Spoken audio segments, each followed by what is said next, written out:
That's why everything must be done so that not a single Ukrainian would ever, even in their thoughts, dare to look at Russia or Russians the wrong way.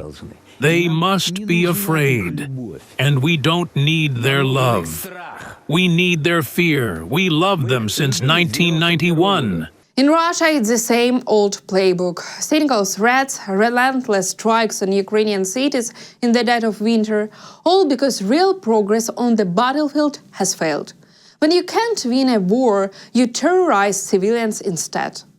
Moscow is not ready for any real compromises in negotiations either.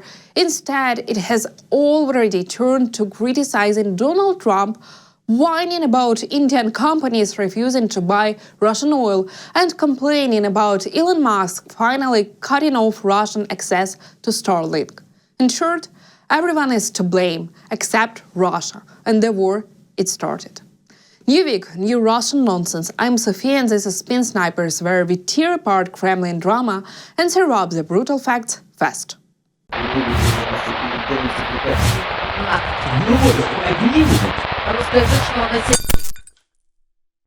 India has begun pulling back from buying Russian oil, and it appears the move came under pressure from US President Donald Trump.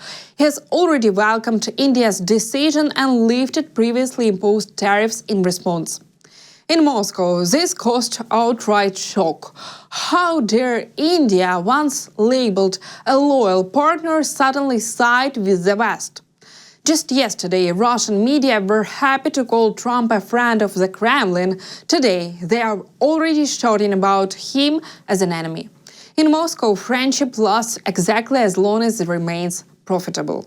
If you really look at it, first of all, there's this constant idea in our society that Trump is supposedly some kind of friend, yet he's doing everything incredibly hostile toward Russia, taking extremely hostile steps against Russia.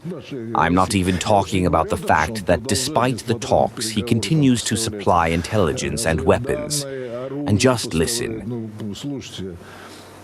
This latest story with India makes it obvious that all this maneuvering and the lifting of tariffs was done primarily to make them stop buying our oil. And I think they did stop. I really think they did, even though people here say the Indian Prime Minister kept quiet.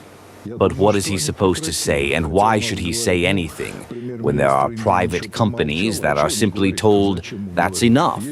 We'll see. But in my view, Trump got what he wanted. This was an extremely unfriendly move.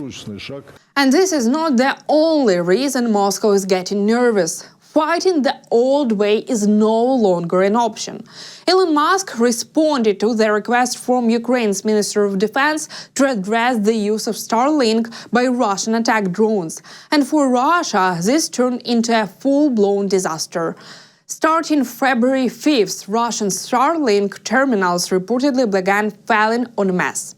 Occupying forces complain they cannot restore communications, a problem that directly undermines coordination across the entire front line.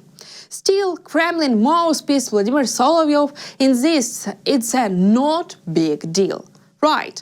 Totally believable, especially given how loudly they are panicking about it.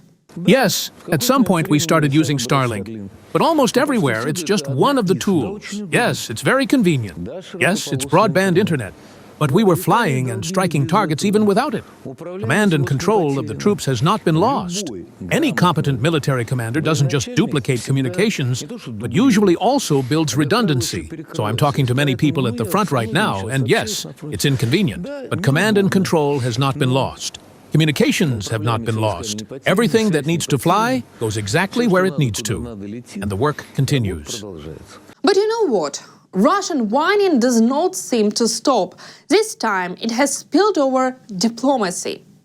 Moscow is now anxiously waiting for a phone call from French President Emmanuel Macron, who once casually mentioned he was open to talks. The problem, Macron never called Putin. And that was apparently enough to trigger a full-blown tantrum. Foreign Minister Sergei Lavrov went on an emotional rant and even dedicated part of an interview to the missing phone call. It seems the Kremlin has mistaken international diplomacy for a missed call notification. A couple of weeks ago, the president of France, Macron, once again said that he might call the president of Russia, Putin. At some point, this is not serious. This is pitiful diplomacy. If you want to call and have a serious conversation, then call.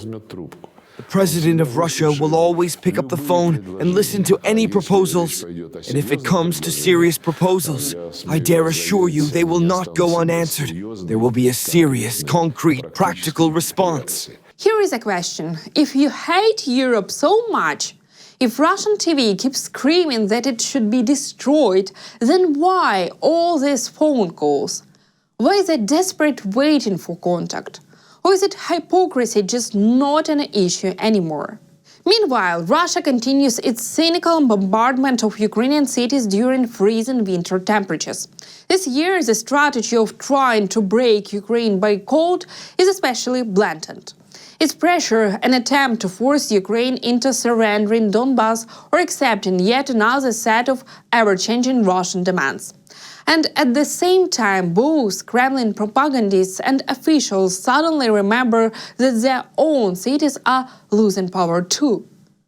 Naturally, they blame Ukraine. Accountability, after all, has never been a part of the Russian playbook. When Europe cries out in outrage, look, Ukraine is freezing, Russia is creating a humanitarian disaster. But their anthem also says, Ukraine has not yet frozen. It hasn't frozen. In January alone, about 3.8 million people were in the frontline zone in Russia, and at various times they experienced power outages. This is precisely because the Ukrainian side started targeting energy infrastructure a year ago and has continued doing so. And in January, they were doing the same thing. As for the calls for a ceasefire, there's now a hysterical outcry claiming that we are supposedly inhumanly cutting off power to cities, that people are suffering and freezing, that Russia is striking energy infrastructure.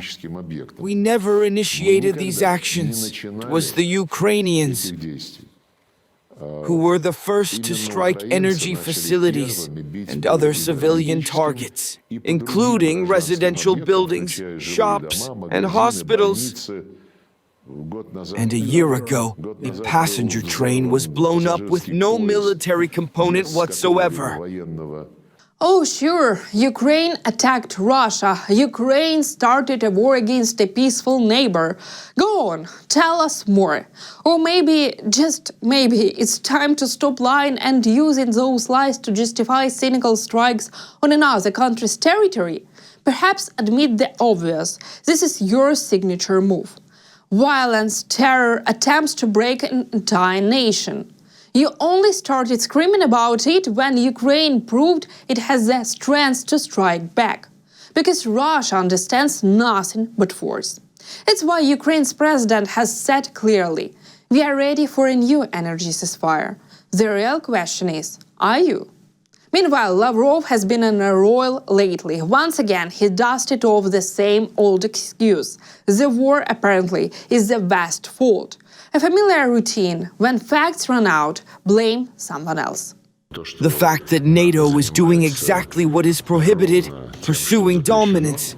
Not just dominance, but constant expansion by absorbing more and more members, is well known.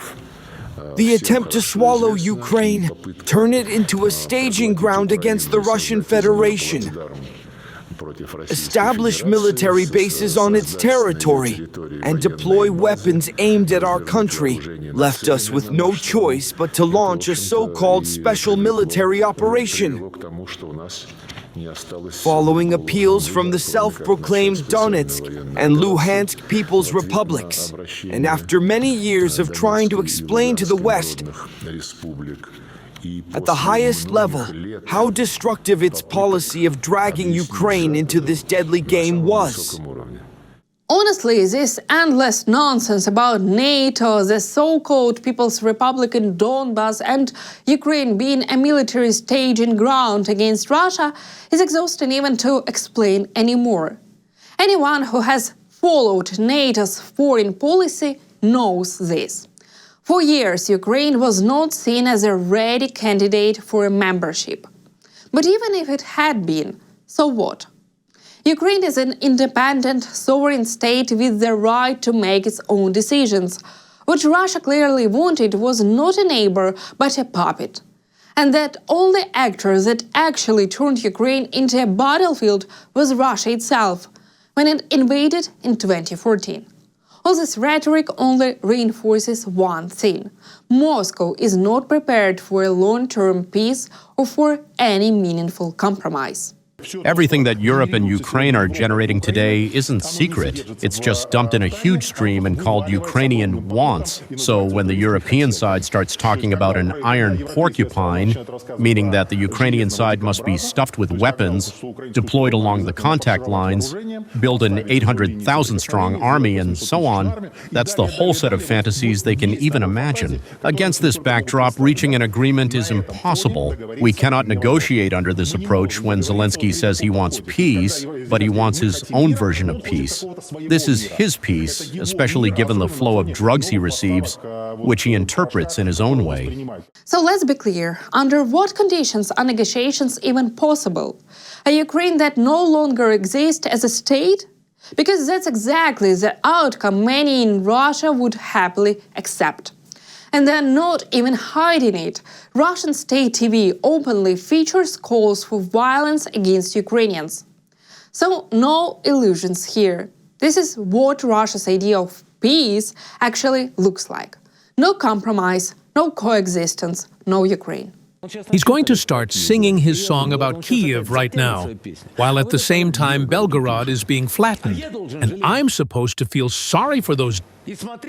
And then look at what they write to us. That on your broadcast, when Belgorod is being hit, Vasily was calling. And to feel sorry for the prisoners when they're captured. And so that Belgorod isn't touched, Kharkiv must be completely destroyed. So, people of Kharkiv, leave your cursed city, because your city is being used as a base to strike at Belgorod. Am I making myself clear enough? While Solovyov continues to push blatant nonsense, the Russian army is cynically shelling Ukrainian residential areas. Ordinary sleeping districts with no factories, no military targets, nothing at all. Just homes, schools, hospitals, just civilians.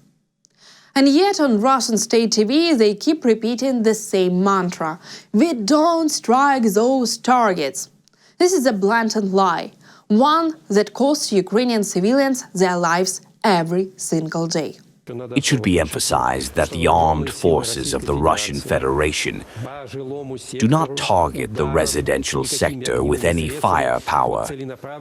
They strike only infrastructure facilities, which, in addition to defense sites and the industrial complex, in one way or another affect housing and utilities. Russia has decided to threaten not only Ukraine, but Europe as well, for daring to help. This time, Moscow is already furious about the idea of joint weapons production between Ukraine and the European countries on EU territory.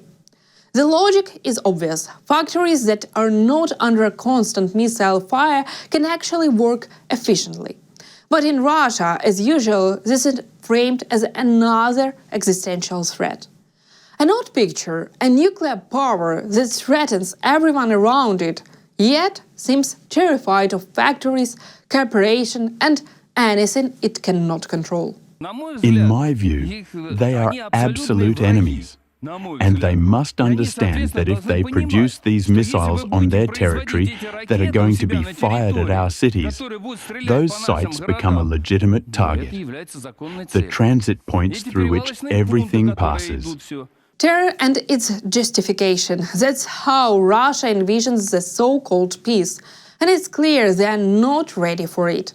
They understand no world beyond force and fear. and insist on imposing it on everyone around themselves. Every strike, every shelled city is proof that peace for them is nothing more than a fiction used to justify their own violence. That's it for today. While the Russian propaganda machine keeps running, we'll keep exposing their lies. I'm Sofia, and this was Spin Snipers. Stay curious, stay skeptical, and don't fall for their spin.